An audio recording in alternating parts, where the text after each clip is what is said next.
Uh, Yes, there. I just turned on the record. You should see the notification now. Perfect. Got it. All All right. right. Hi. Thanks for joining our active transportation call and workshop this evening. My name is Jeremy Hohenbaum. I'm a principal civil engineer in the city's public works department. And tonight we have our consultants, our ATP, or active transportation plan experts, Sam and Paul here to provide a presentation. And we're all here to answer any technical questions, and then also just really try to get more feedback for the ATP plan moving forward as it's under draft and development. And they'll get into all the details on the schedule and timeline, and then provide contact information at the end of the slides as well if you want to follow up with with any questions. So Paul, take it away. Wonderful. Thanks, Jeremy. So, hello, everyone. My name is Paul Martin. I'm a registered civil and traffic engineer. I work at the consulting firm called Mark Thomas. Our firm has been selected by the city of Laguna Niguel to prepare the active transportation plan. It's a citywide bicycle and pedestrian plan for the community to really identify how we might improve our network for additional trips, but also for improved safety in the community. So we're going to walk through these PowerPoint slides tonight. The next slide really highlights that we are recording the presentation. The intent is that we can be able to get a recording of the actual presentation and post it to the website on the city website for the project, so that the content and information is available for anyone that wants to look at it later, or if they missed tonight's video recording or conversation. So upon entry of any attendees, your camera and microphone is turned off, but we will have a Q&A discussion that we want to get to, and at that time we can unmute. Typically, the way that that's done is the raise hand feature using Teams. You can click on that, and then it'll provide you an opportunity to just catch our eye, essentially, and then we can unmute. Right now, we just have a few people participating, but again, we wanted to record it so that for posterity, other people could watch the presentation. Next slide. Tonight's agenda, we're going to walk through, really, we've talked a little bit about who we are, but we'll go through the introduction to the project and project overview and engagement activities to date. And then a lot of today's presentation, we wanted to focus on the Aliso Creek Road temporary pilot bike lane. So there's a lot of content to really talk through that, and tonight's workshop is intended to be available for any questions or Q&A that might occur. And of course, we'll touch base on next steps and make sure we have some discussion opportunity. Next slide. I'm actually going to hand it off to Sam Charvini. He works with me at Mark Thomas. He's going to walk us through the next few slides. Sam? Thanks, Paul. So good evening, everyone. As Paul mentioned, my name is Sam. I'm a senior planner at Mark Thomas, and I've been working with Paul and Jeremy on the ATP. So giving a little bit of background on what the Active Transportation Plan, or ATP, is. The goal of this document is to enhance the safety of people walking and biking and using other forms of micromobility within the city. And when we say micromobility, we're really referring to either human-powered devices or personal devices that don't just include bikes, but we're considering skateboards, scooters, and other similar types of devices that are classified within that micromobility designation. And the goal of the ATP here is with that project report, we're going to be identifying infrastructure improvements throughout the city. That might be on city roadways, but also on the city's off-street trail network as well. And engineering is only one facet of that, right? So when we're talking about engineering, we're talking about infrastructure improvements, but the ATP really wants to balance that out with other types of strategies that can also complement the implementation of engineering improvements, right? So whether that be strategies for complementing that with enforcement, law enforcement, or education, there are other non-infrastructure elements that we could support the ATP with, and that's what we're going to be doing as part of this document as well. Ultimately, the ATP will be setting the city up to secure future grant funding opportunities on all the improvements and strategies that are identified in the document, and packaging that in a way that would guide the implementation of all of these strategies and the vision of the ATP forward for the city in the coming years. So touching first on a little bit of public engagement that has transpired on the project thus far. We've had quite a robust summer in detail over the last few months that has included various forms of public engagement. So we're highlighting some of that on this slide for you right now. We have a community workshop that was that was done earlier in the year in May, and today is our second community workshop, which you are part of in this virtual format. The walk and bike participation events occurred in June earlier this year, and we're going to show a couple slides later on in this presentation that are going to highlight some of the success that was received through those walk and bike participation events. The temporary pilot bike lane, which is the main discussion point of today's virtual workshop. We're going to go over that in much more detail over several slides, but that has been a big component of our public engagement campaign that kicked off back in August this year. A couple other engagement components to highlight here as well. Community pop-up events. We had many that happened over the course of several months, beginning in May of this year, and really capitalized on with the Sea Country Festival just a few weeks back in the city. So that has been a great success on the community pop-up side. And most recently, we are soliciting input on the temporary pilot bike lane with online survey, which is actually our second online survey of the project. So the first online survey we started in May and completed in in late August, right around the Sea Country Festival. So that is two surveys we have completed or are underway with so far, with one more survey we're going to be doing as part of this project in the coming months as well. So that is a quick highlight of the public engagement that has happened as part of the ATP. And now just giving a little bit of taste of some of that public engagement with some visual support. So I mentioned community pop-up events. The image on the left shows the great feedback and turnout we had at the Sea Country Festival just a few weeks ago. This was a booth we had set up there at Sea Country Festival. Image on the top right shows a similar setup we had at the July 4th 5K run at Crown Valley Park. And then again, some tabling activities and feedback we were getting from residents and passerbys at the Family Assistance Ministries store that was back in June of this year. The bike event I had mentioned just a couple slides ago. We have the images, some highlights from that event on the screen now. June 1st was the date of that bike event. Paul is actually there in the middle of the image on the left, and we have multiple members of the city. Jeremy was with us at the event there. It was a great turnout, and we had some law enforcement with us as well. We were doing a bike ride along the trail in Crown Valley Park there, and again, we had poster boards and tables set up to get community feedback through that process as well, and use it as an opportunity to ride the trail and get people to have a fruitful discussion on what are the challenges and maybe opportunities for active transportation within the city. And on this next slide now, we're also highlighting some of the images from the walk event, which was also in the month of June. So image on the left, Jeremy is actually right there in the middle of the screen, crossing the location. I believe this was Doreen at Aliso Creek. And again, similar to the bike event, we had a group of people that was going on a walk audit, essentially on a couple of segments of the Aliso Creek Doreen segment of that part of the city. And we had booth and poster boards and a great turnout and lots of great discussion and feedback we got from residents and community members during this event. So some highlights of the successful public engagement we've had to this point. And with that, I wanted to also again touch on the project survey. So I mentioned we are going to have 3 project surveys completed by the time this project comes to a close next year.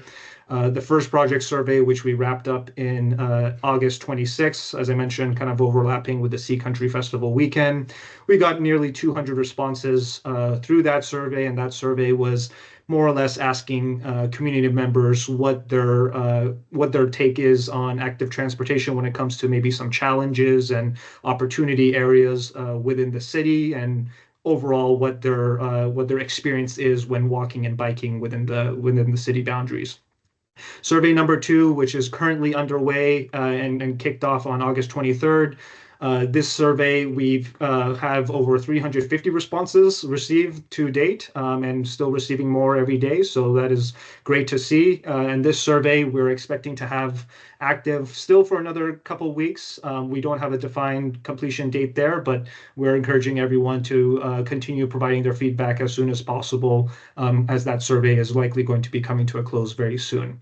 And the survey number 3, as I mentioned, is still to be scheduled, but is likely going to be going live sometime in the next year. So with that, I'll turn it back over to Paul and give him some time to go into a little bit more detail on the temporary pilot bike lane that we've been demonstrating as part of this project. Paul? All right, thanks, Sam. So Sam talked about engagement activities, workshops, tabling, surveys, those types of things that are us facilitating in a moment in time, some sort of input.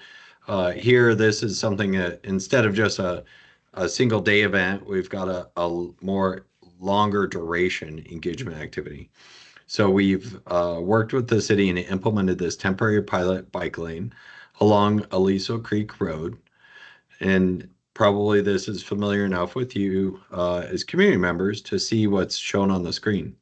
So there's 3 different images with 3 different treatments that we have explored in the community. The idea being, well, let's go ahead and test a few different ones, all within some similar geography, and let the public really weigh in on which features you do or don't like, and also for the city to really evaluate them. So on the far left, we're calling those the flexible bollards. They're the white delineators, and they're installed in between the bikeway and the roadway travel lanes where the buffered bike lane exists. The image in the middle, again, you have a buffered bike lane. Sometimes it varies in width based on what space is available. And in that case, it's more like a parking wheel stops or rubber parking stops that are just in a row linearly, again, to provide some separation between the bicyclists and the motorists. And then the image on the far right showing the green rigid bollards that are a little more structurally strong, but are again plastic in treatment. So those are the 3 distinct treatments that provide that vertical element separation. Next slide. The temporary pilot bike lane is along Aliso Creek Road between La Paz Road and Alicia Parkway.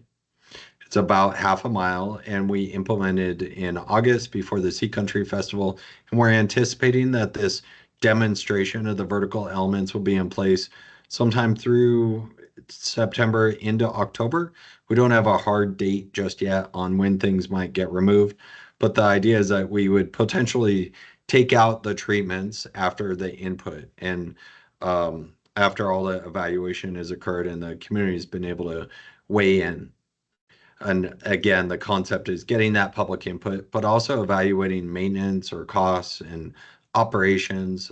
There's in fact, a slide that lists a couple of the criteria that we're looking at with the city. Next slide.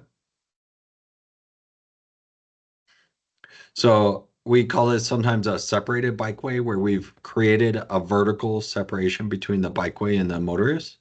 Caltrans is actually has some planning level documents, as well as the federal government, that suggests, based on the car volume and the posted speed limit on different roadways, to provide that higher quality bikeway where you've got more of a separation, whether it's an off-street trail or a bikeway on the asphalt that has that vertical separation. So there's a lot of stuff going on in the chart on the right, but the takeaway is that it essentially recommends on a roadway like Aliso Creek Road and some other roadways in the city that some sort of separation is recommended. And then on back to our bullets on the left, we note that about 3% of trips nationwide are completed for walking or bicycling. However, the pedestrian and bicyclist fatalities account for about 19% of all traffic fatalities. This is on a national level. Within the city of Laguna Niguel, the results are pretty similar. So we do see a disproportionate amount of severe and fatal injuries affecting people walking and bicycling. And the federal government has technical data that's shown that over 50% of crashes could be reduced by introducing that separated bikeway with that vertical element that we're testing out on Aliso Creek Road. Next slide.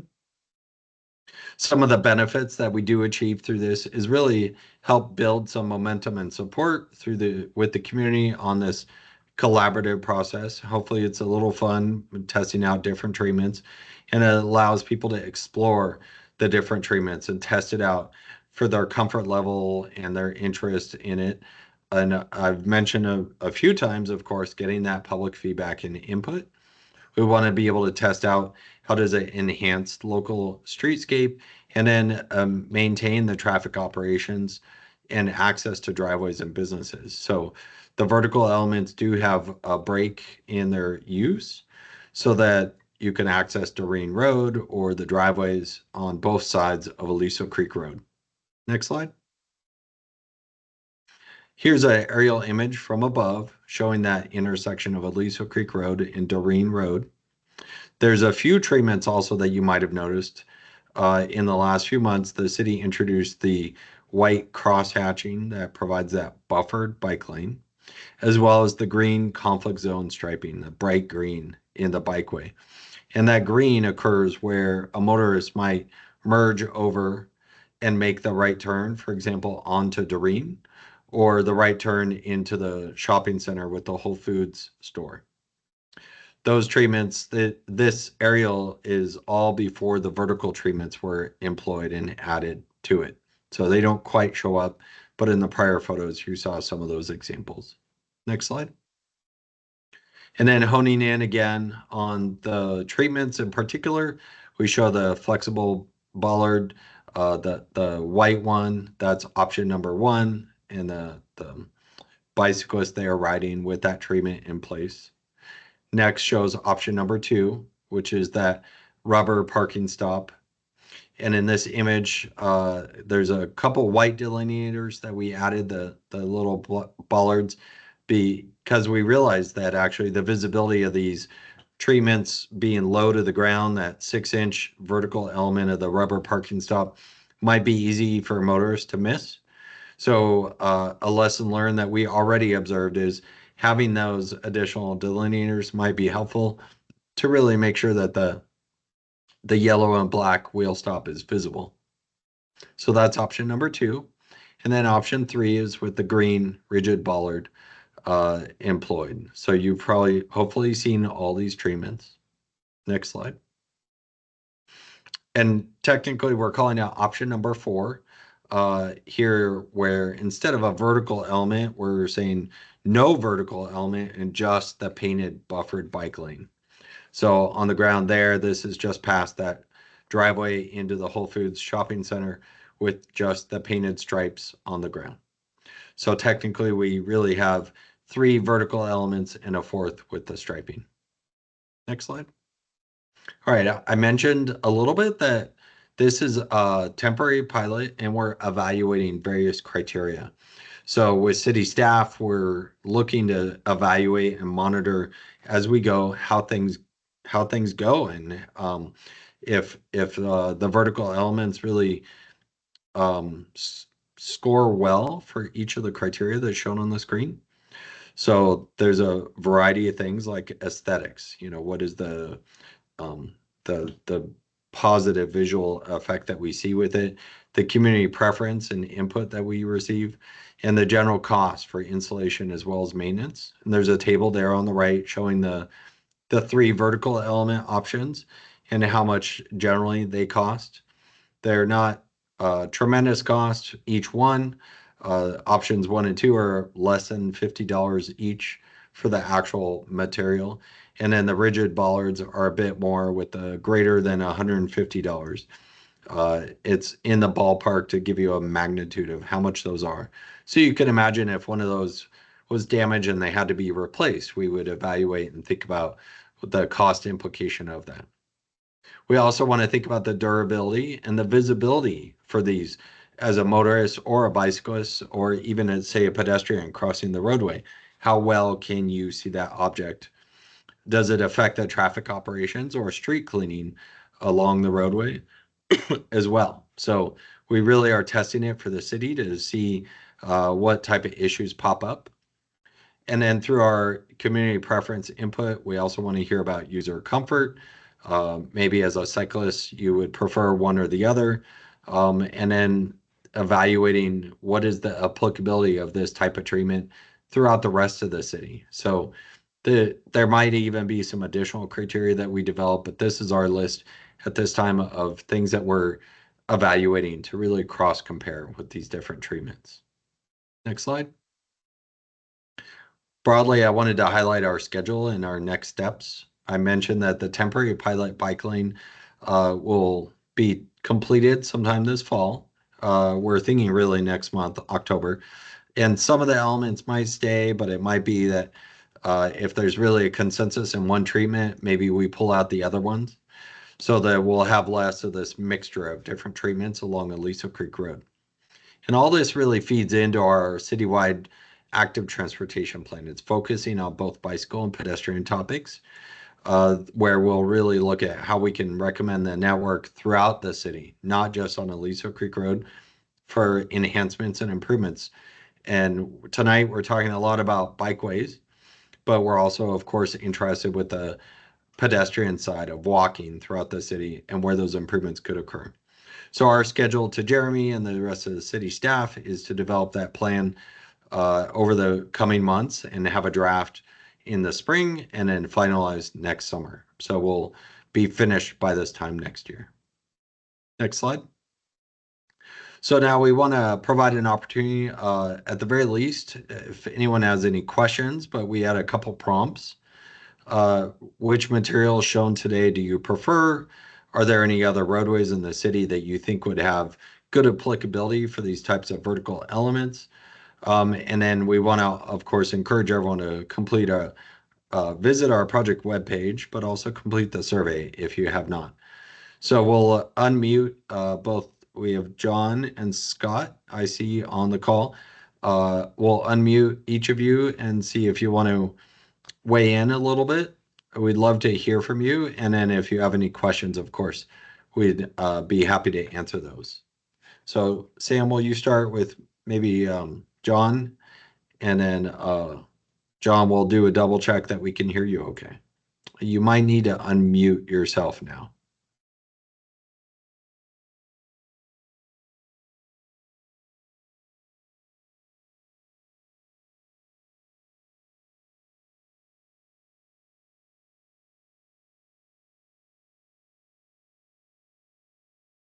I'm not hearing John yet, so give it a minute there. John, we did unmute you from the administrative side, but if you wanted to weigh in, we need you to hit unmute on your end too, I think. And Scott, you're up next, so hopefully we can hear from you too if we don't hear from John.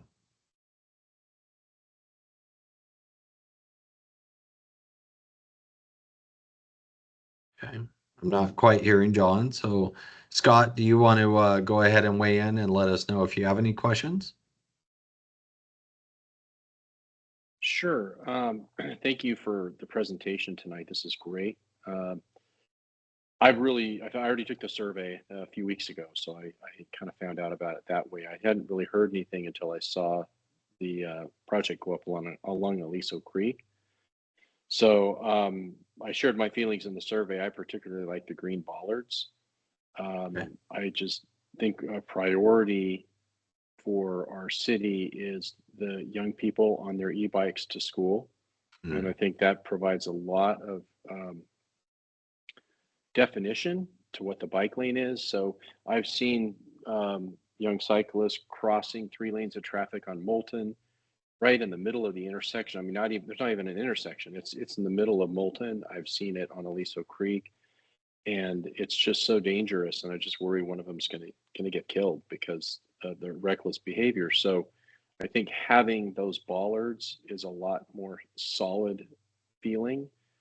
I happen to live near La Paz Road, and that was recently opened, and I love the green bollards there. I think it's been a terrific addition. I've noticed traffic has slowed down. I've noticed the young people going to school are using the bike lanes, the green bike lanes, and it seems like it's working out really well. Wonderful. Thanks, Scott. And yeah, you raise a good point. I didn't mention it, but La Paz Road within the community just recently was reopened. So north-south travel is open south of Rancho Niguel towards Kings Road. And along that stretch of the now reopened segment of roadway, those green rigid bollards were installed. Again, as in that case, it's more while the roadway's in its current condition, it's still viewed as temporary until some sort of permanent fix could occur relative to the soil and the landslide area in that area.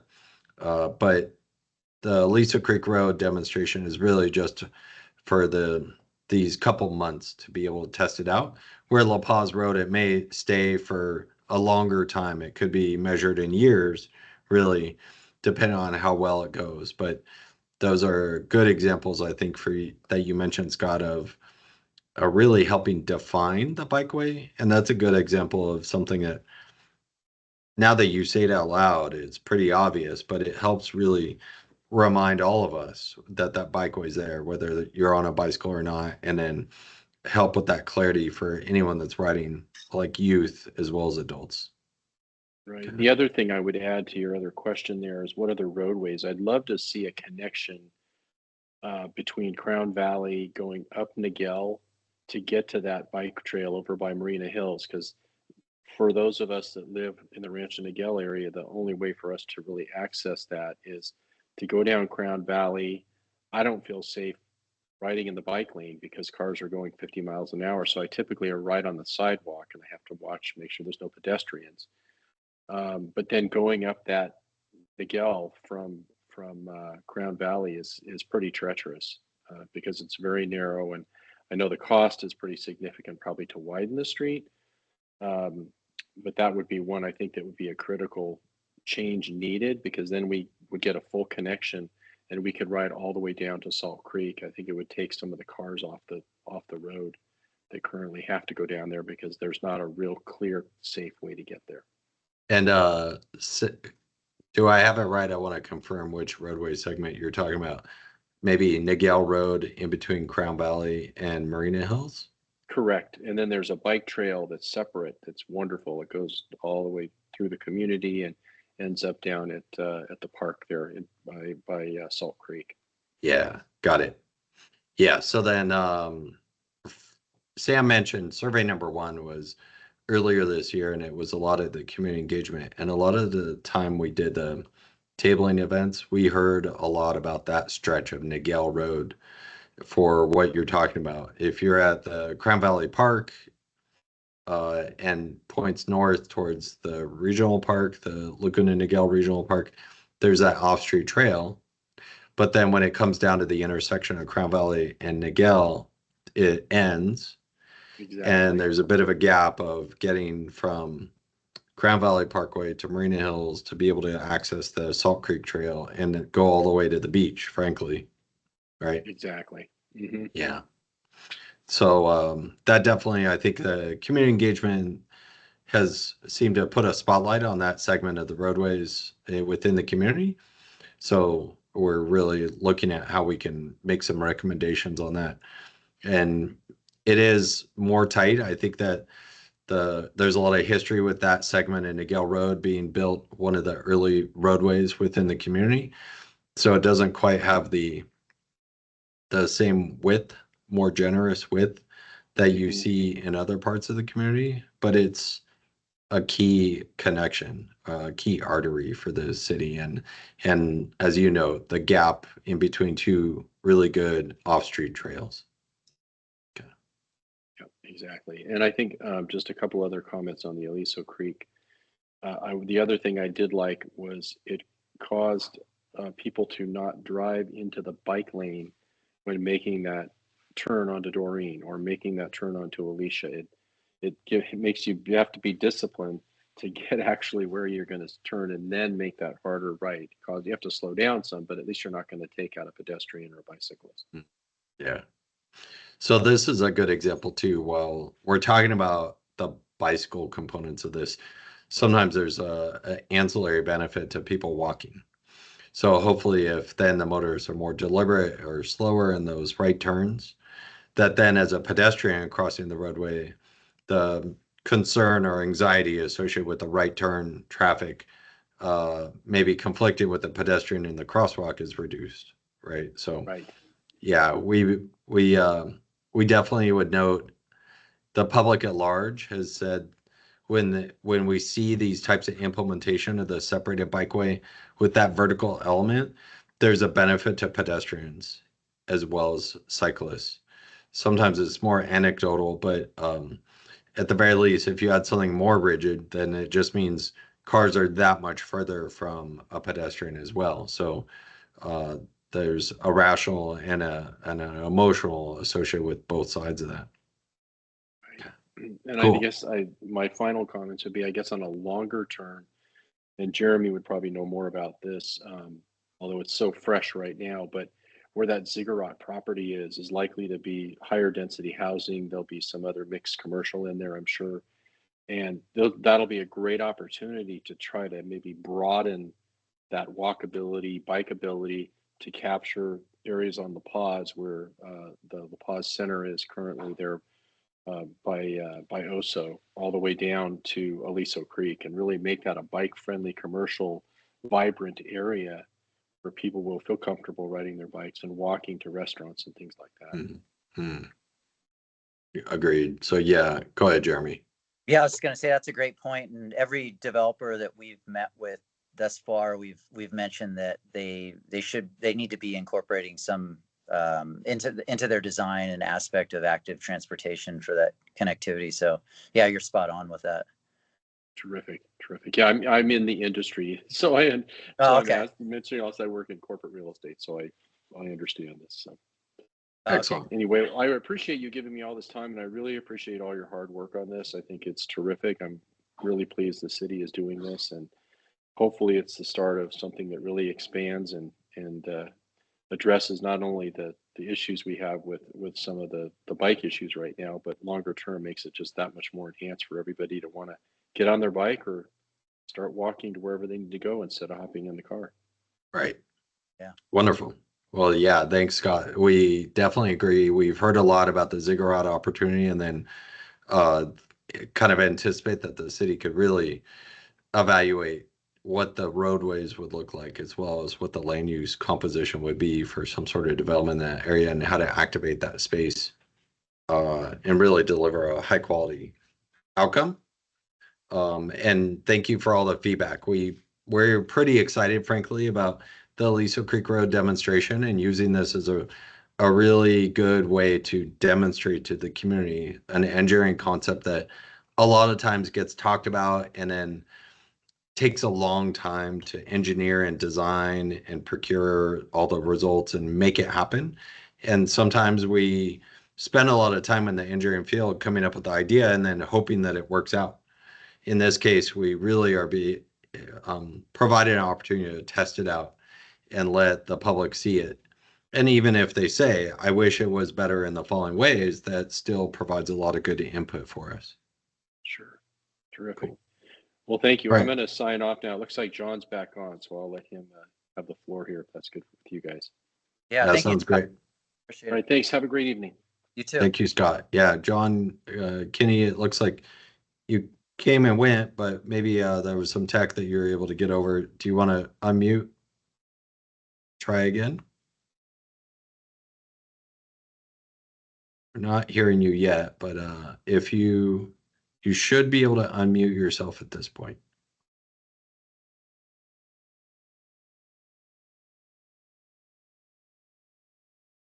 Let's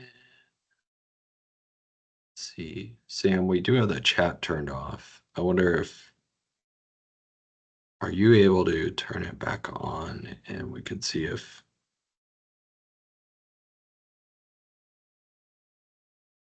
he can submit something in writing if possible. Yeah, let me see if I can turn the chat on right now.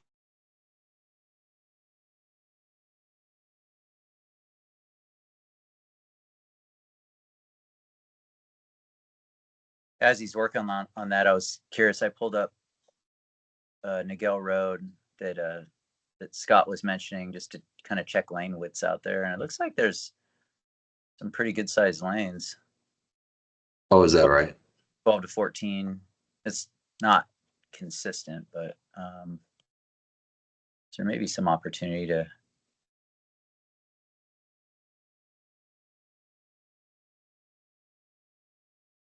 Yeah, that one seemed to come up quite a bit as we've done engagement. I feel like you might have heard it too, Jeremy, at one of our like the bike ride or the walk event. But John Kinney, let's see, it still shows you as muted. You should be able to unmute yourself if you want to try. Oh, in the chat. In the chat, looks like the chat is on, John, if you want to try and type something.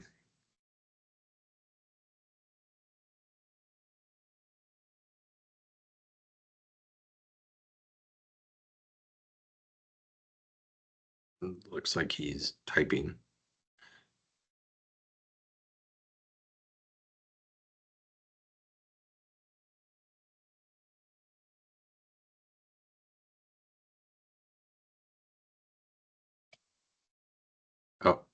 Oh, there. So we do see a chat there from John. Thank you. You know, I had not considered street cleaning. Are all the choices allow for the width of cleaner? So, the traditional street sweepers typically are about 9 to 10 feet in width. And for us to demonstrate the vertical elements on the bikeway, it usually is an 8-foot bikeway that then has a buffer. So maybe it shrinks to a 6-foot bikeway with a 2-foot buffer and a vertical element.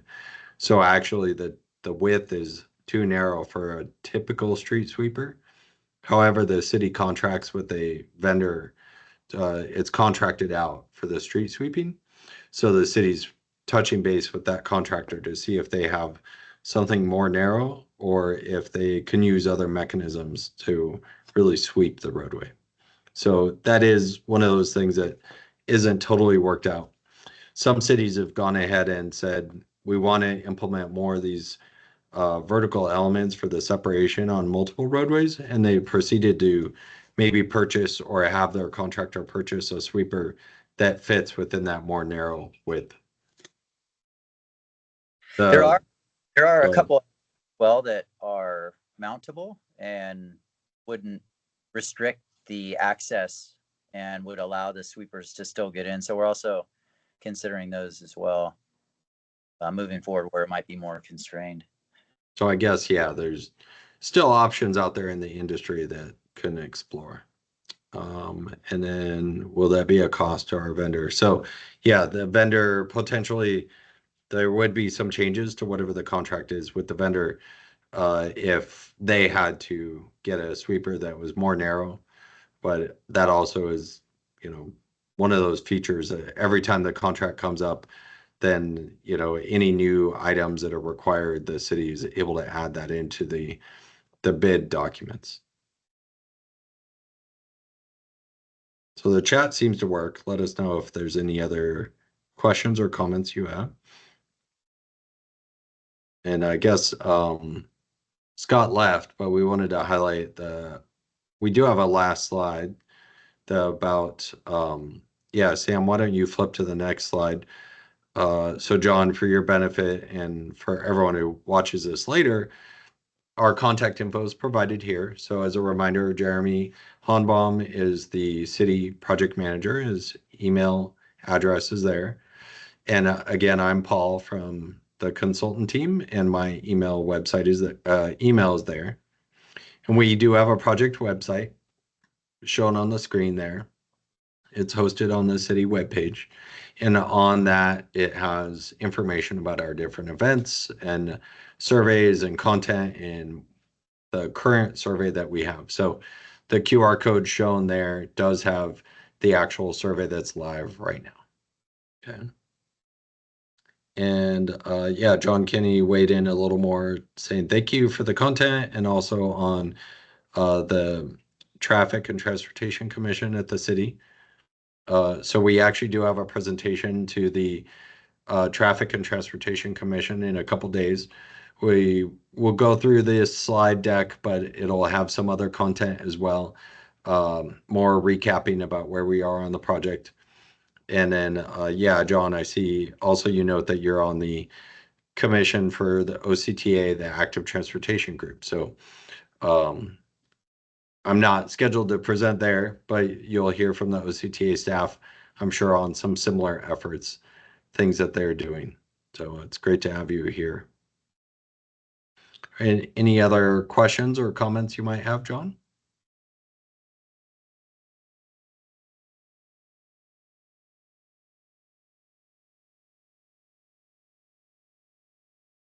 All right, so there he says, have a good night. So wonderful, thanks.